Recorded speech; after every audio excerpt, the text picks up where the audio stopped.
King Ahab and had prayed that God would send fire to burn the sacrifice. And God sent fire, and it burned up the sacrifice and the offering. Everything, the altar.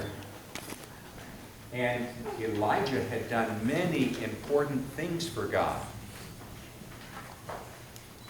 It was time now for someone else to do the work. And Elisha had been working with Elijah. He had gone many places. As they were traveling, Elijah said to Elisha, "Why don't you stay here in Bethel, and I'll go on to the next place?" But God had already whispered to Elisha, "You stay with Elijah." And Elijah went on from Bethel to Jericho. And when they got to Jericho, Elijah said, "Why don't you stay here with the school of the prophets?" And Elisha said, "No, I want to stay with you because God has whispered in his ear, you stay close with him." And when they went on further, they came to the Jericho River.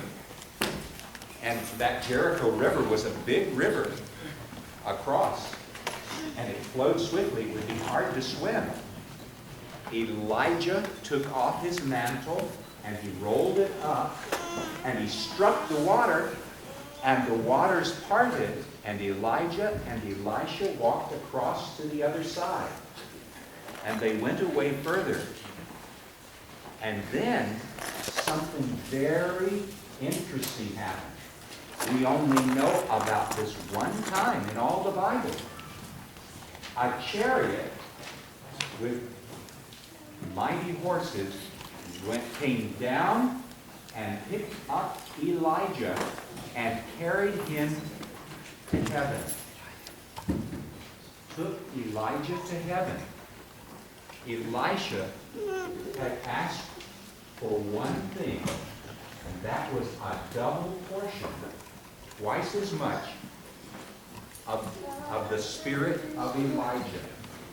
And while he was watching and watched Elijah taken up with this chariot,